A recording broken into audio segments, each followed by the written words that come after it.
Hello, bachcho. Good evening. In today's class, we discuss about the light chapter. As I promised yesterday, from tomorrow the light chapter will start, and today the light chapter is start. तो ये light chapter जो है वो हमारे class 7th में भी हमें पढ़ना है, क्लास 8th में भी हमें पढ़ना है और क्लास 10th में भी पढ़ना है। तो क्लास 7th, 8th और 10th तीनों क्लास के ही स्टूडेंट इस लाइट चैप्टर को मेरे इस चैनल से पढ़ सकते हैं, क्योंकि मैं इस लाइट चैप्टर को तीनों क्लास के अकॉर्डिंग ही पढ़ाने वाली हूँ कि क्लास 7th के स्टूडेंट भी समझ जाएंगे, क्लास 8th के भी समझेंगे और क्लास 10th के भी समझेंगे। क्योंकि 7th, 8th और 10th का सिलेबस बिल्कुल सेम है, बस 7 से कुछ ज्यादा टॉपिक 8th में है और 8 से कुछ ज्यादा टॉपिक हमारे 10th में है। तो जो 7th का होगा वो पहले हम कंप्लीट करेंगे, फिर उसी के साथ हमारा 8th भी चलेगा और 10th भी चलता रहेगा। तो सबसे पहले हम लाइट के बारे में समझेंगे कि लाइट क्या होता है। तो हम सभी को पता है कि लाइट एक एनर्जी है। लाइट क्या है? एक एनर्जी। हम बचपन से सुनते आ रहे हैं, पढ़ते आ रहे हैं कि what is light. Light is a energy. Light क्या है? एक एनर्जी है, लेकिन स्पेशली एक इलेक्ट्रोमैग्नेटिक वेव है। क्या है? इलेक्ट्रोमैग्नेटिक वेव है। आपने क्लास 7th में अगर आपने हीट चैप्टर पढ़ लिया होगा तो आपको पता होगा कि इलेक्ट्रोमैग्नेटिक वेव क्या होता है। इलेक्ट्रोमैग्नेटिक वेव एक ऐसा वेव होता है जिसमें इलेक्ट्रॉनिक वेव और मैग्नेटिक वेव दोनों एक साथ चलते हैं, और ये चीज वैक्यूम में होता है। किसमें होता है? वैक्यूम, यानी कि खाली स्थान में होता है, रिक्त स्थान में होता है, जहां पे हवा भी मौजूद ना हो, उसको हम क्या बोलते हैं? उसको हम वैक्यूम बोलते हैं। क्या बोलते हैं? वैक्यूम। तो लाइट क्या है? लाइट एक एनर्जी है, स्पेशली एक इलेक्ट्रोमैग्नेटिक वेव है। इस तरीके से इलेक्ट्रोमैग्नेटिक, ऊपर में हमारा ये क्या है? इलेक्ट्रॉनिक वेव है। क्या है? Electronic wave. और जस्ट उसके परपेंडिकुलर, क्या? जस्ट उसके परपेंडिकुलर एक और वेव रन करते रहता है, उसको हम बोलते हैं इलेक्ट्रोमैग्नेटिक वेव। क्या बोलते हैं? Electromagnetic wave. ये जो हमारा रेड वाला वेव है, ये कौन सा वेव है? इलेक्ट्रॉनिक वेव है।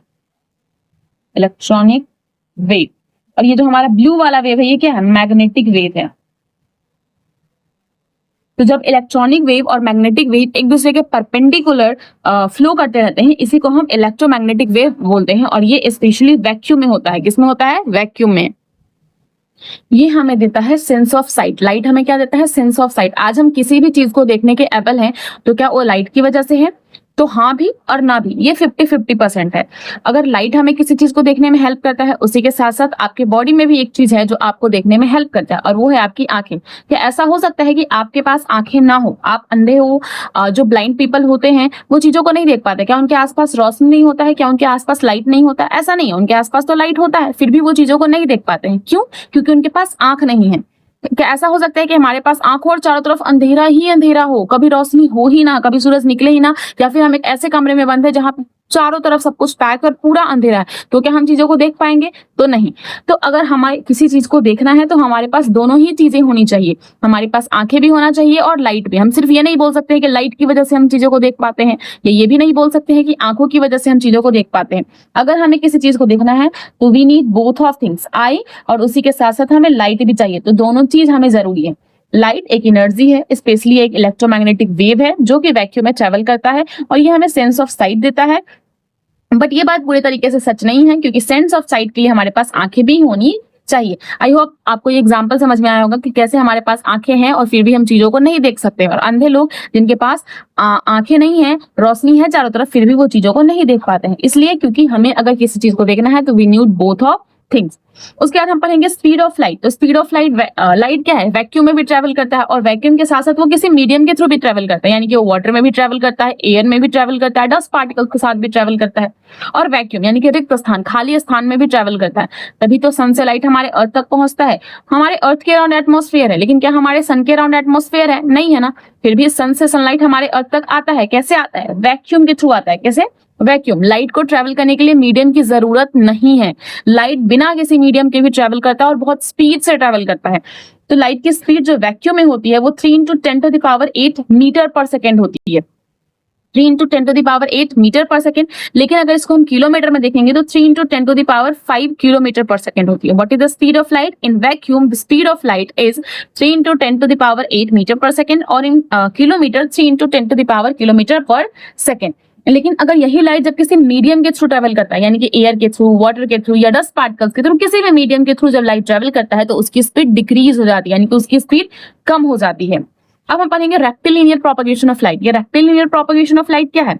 तो light always travel in a straight path, straight line. आपने हमेशा सुना होगा कि लाइट हमेशा सीधा चलता है, वो कभी टेढ़ा मेढ़ा मुड़ मुड़ के नहीं चलता। ये जिगजैग में, जैसे आप अपना बाइक साइकिल चलाते हो ना जिगजैग करके, लाइट कभी भी जिगजैग करके या टेढ़ा मेढ़ा होकर नहीं चलता। लाइट हमेशा स्ट्रेट लाइन में रहता है, बिल्कुल स्ट्रेट, वो बिल्कुल अपने पाथ से इधर उधर भटकता नहीं है। अगर उसके रास्ते में कोई रुकावट आती है तो वहां से वो रिफ्लेक्ट हो जाता है, बाउंस बैक हो जाता है, लेकिन कभी भी वो अपने रास्ते को जिगजैग करके नहीं चलता है, हमेशा सीधा चलता है। और इसी सीधी चलने वाली बात को हम क्या बोलते हैं? Rectilinear propagation of light. Light always travel in a straight line, that is called the rectilinear propagation of light. इसके लिए यहाँ पे मैंने एक एग्जांपल लिया है।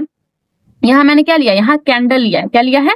कैंडल। अब देख सकते हो यहाँ पे कैंडल है और कैंडल ग्लो, मैंने जला दिया है, ये ग्लो कर रहा है। फिर मैंने एक सीधा प्लास्टिक का एक पाइप लिया, एकदम स्ट्रेट है, एकदम सीधा है। उसका एक एंड मैंने कैंडल जहां पे ग्लो कर रहा है वहां पे रखा है और दूसरा एंड मैंने उसको अपनी आंखों के पास रखा है। क्या अभी मैं इस कैंडल को ग्लो होते हुए देख सकती हूँ? ऑफ कोर्स दे सकती हूँ, क्योंकि पाइप हमारा बिल्कुल क्या है? बिल्कुल स्ट्रेट है। कैसा है? स्ट्रेट। और हमने पढ़ा भी है कि लाइट कैसे ट्रेवल करता है? स्ट्रेट। तो यहाँ से डायरेक्टली ये लाइट हमारी आंखों तक पहुंच जाएगा और हम लाइट को देख सकते हैं। We can see the candle glow, हम कैंडल को जलता हुआ देख सकते हैं। वही दूसरा हमने क्या किया है? हमारे पास कैंडल वही है और कैंडल को मैंने ग्लो भी किया है, ग्लो कर दिया मैंने यहाँ पे कैंडल को, लेकिन यहाँ पे हमने जो ट्यूब लिया है वो कर्व्ड है। कैसा है? कर्व्ड, यानी कि टेढ़ा है। इस तरीके से आया और फिर यहाँ पे इस तरीके से घूम गया है। मैंने यहाँ भी उस ट्यूब के एक एंड को कैंडल के सामने रखा है और दूसरे एंड को मैंने अपनी आंखों के सामने रखा है। लेकिन यहाँ पे क्या हो रहा है? यहाँ पे यहाँ तक तो हमारा लाइट सीधा जाएगा, लेकिन यहाँ सीधा जाने के बाद ये इधर जाने का उसका पाथ हो रहा है। क्या इधर ऐसे मुड़ के लाइट जाने वाला है क्या मेरी आंखों के पास तक? यहाँ से ऐसे मुड़ जाएगा क्या लाइट अपने मेरी आंखों तक पहुंचने के लिए? क्या लाइट मेरे लिए अपना रास्ता चेंज करेगा? बिल्कुल नहीं करेगा। लाइट यहाँ से क्या हो जाएगा? बाउंस बैक हो जाएगा, यानी कि वहां से वो रिफ्लेक्ट कर जाएगा, ना कि मेरी आंखों तक पहुंचने के लिए वो अपने रास्ते को चेंज कर लेगा। क्योंकि लाइट हमेशा कैसे ट्रेवल करता है? सीधा।